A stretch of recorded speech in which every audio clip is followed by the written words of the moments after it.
Hi everyone and dear student, I am Murli sir.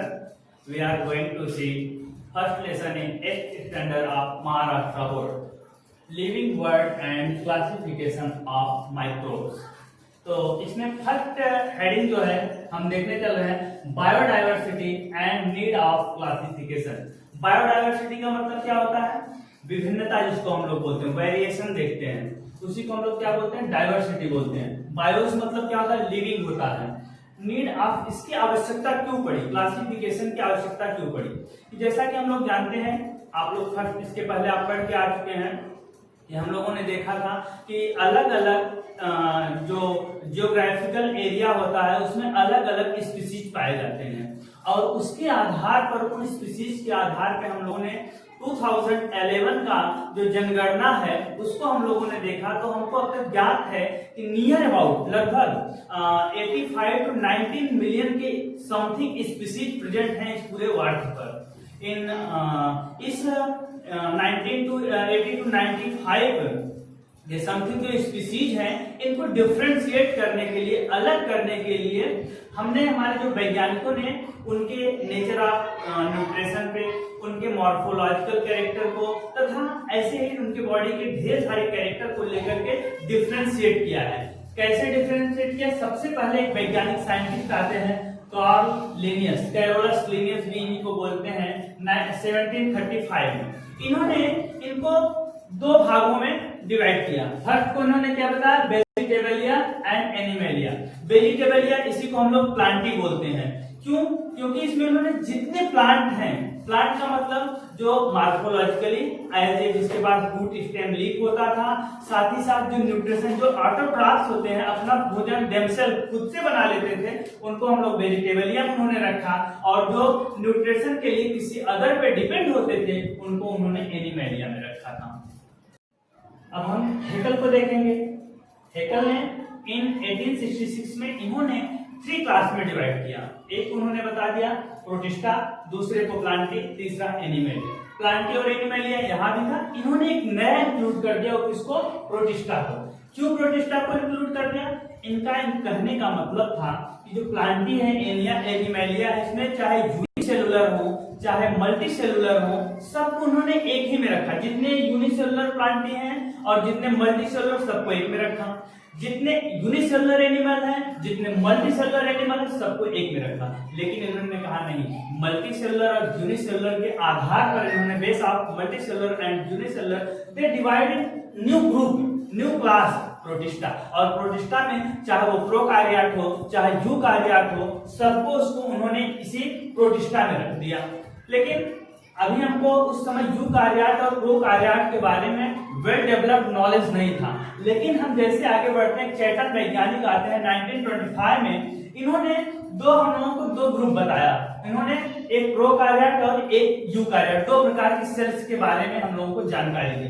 Prokaryotes का मतलब क्या होता है? यूकार्योट का मतलब क्या होता है? प्रो मींस, प्रो का मतलब जैसे कि हम लोग नाम से ही जानते हैं, प्रो का मतलब होता है प्रिमिटिव, और कैरियन का मींस होता है न्यूक्लियस। इसका मतलब those types of cell या those types of organism they have primitive types of nucleus is called as prokaryotes या प्रोटिस्ट, उन्हीं को हम लोग प्रोकार्योट्स बोल देते हैं।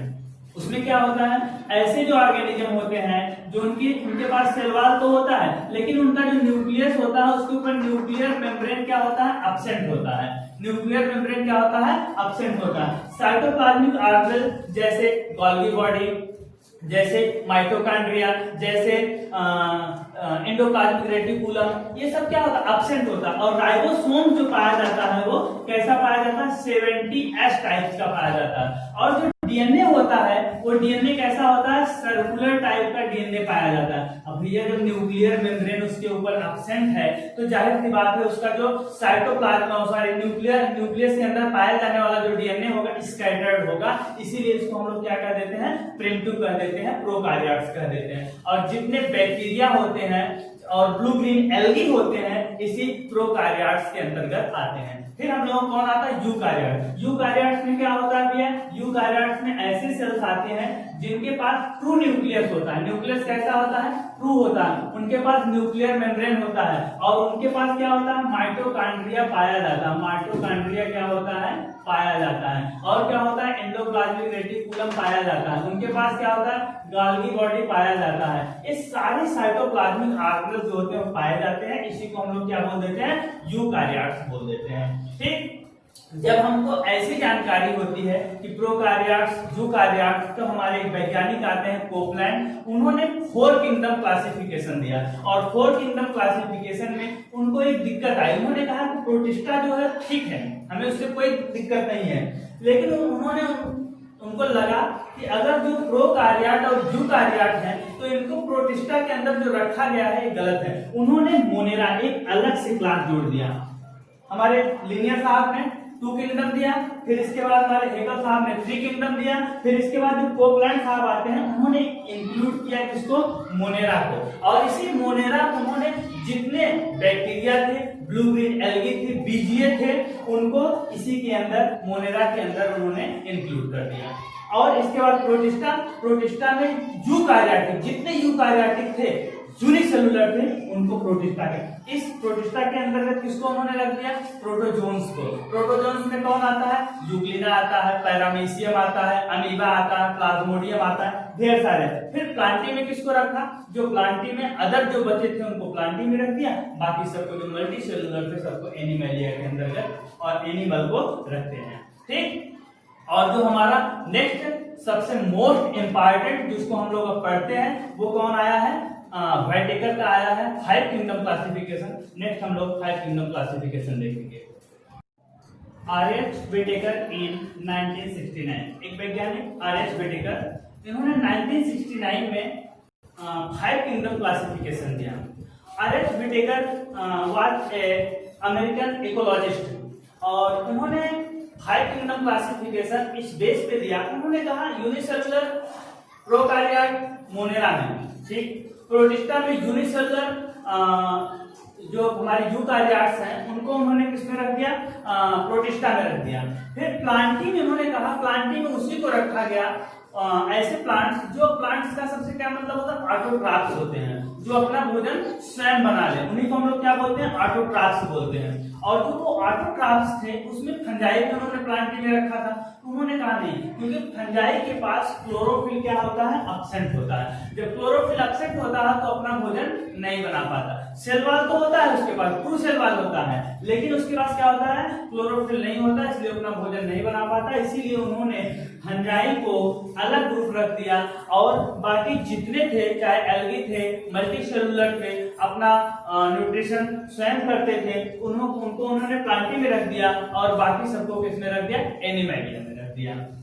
और अब तक का मोस्ट एक्सेप्टेड जो क्लासिफिकेशन है वो आर.एच. व्हिटेकर का 5 किंगडम क्लासिफिकेशन है। इसमें इन्होंने प्रोकार्योट्स, यूकार्योट्स, प्रोकार्योट जो यूनिसेलुलर है उनको किसमें रखा है, मोनेरा में रखा है, और यूकार्योट में जो यूनिसेलुलर होते हैं उनको किसमें रख दिया है, प्रोटिस्टा में। और मल्टी सेलुलर में उन्होंने किसको किसको रखा है, फंजाई को रखा है, प्लांटी को रखा है और एनिमलिया को रखा है। और जो 3-4 मुख्य कैरेक्टर हैं इनके, उन कैरेक्टर के बारे में हम लोग जान लेते हैं। जैसे ऑटोट्रॉफ्स, ऑटोट्रॉफ्स का मतलब ये होता है those organisms synthesize our food themselves is called as, उसी को हम लोग क्या बोल देते हैं, ऑटोट्रॉफ्स बोल देते हैं। हेटेरोट्रॉफ्स का मतलब क्या होता है, जो न्यूट्रिशन के लिए क्या होता है कि डिफरेंट तरीके, जैसे वो ऑटोट्रॉफ्स भी हो सकता है और हेटेरोट्रॉफ्स में आ जाता है जो अपना food material death and decay से तथा लिविंग ऑर्गेनिज्म दोनों से लेता हो, उसी को हेटेरोट्रॉफ्स कहते हैं। और जो फंजाई होता है हमारा, ये क्या हो जाता है, फंजाई क्या होता है, ये पैरासाइट हो जाता है। पैरासाइट का मतलब ये हो जाता है कि अपना भोजन ये स्वयं नहीं बना पाता अपने भोजन के लिए, और इसी को हम लोग सेप्रोफाइट भी बोल देते हैं फंजाई को। सेप्रोफाइट का मतलब होता है those organisms depend upon our food in death and decay material is called as saprophyte, इसी को मृतोपजीवी भी कहा जाता है। और अब तक का मोस्ट एक्सेप्टेड क्लासिफिकेशन है आर.एच. व्हिटेकर का, इन्होंने 1969 में दिया था, अमेरिकन इकोलॉजिस्ट थे। इन्होंने 5 क्लास बताया था, कौन कौन सा, सबसे पहला इन्होंने बताया मोनेरा, दूसरा बताया प्रोटिस्टा, तीसरा बताया फंजाई, चौथा बताया प्लांटी और पांचवा बताया एनिमलिया। और इसके पहले हम लोग 2 क्लास देखे, लिनेस साहब ने बताया प्लांटी और एनिमलिया में। फिर हमारे वैज्ञानिक आ जाते हैं हेगल साहब, उन्होंने 3 किंगडम बताया था। फिर इसके बाद कोपलैंड साहब आते हैं, उन्होंने 4 किंगडम बताया। फिर आर.एच. व्हिटेकर आते हैं 5 किंगडम क्लासिफिकेशन बताया। और दोस्तों ये वीडियो अगर आपको पसंद आया हो तो इसको लाइक करिए, सब्सक्राइब करिए, शेयर करिए और अपने कमेंट्स हमको जरूर दीजिए। आपके कमेंट्स जो होंगे उसमें अगर आपको कोई बात समझ में ना आई हो तो आप हमसे क्वेश्चन पूछ सकते हैं, आपके क्वेश्चन का आंसर निश्चित दिया जाएगा। Thank you.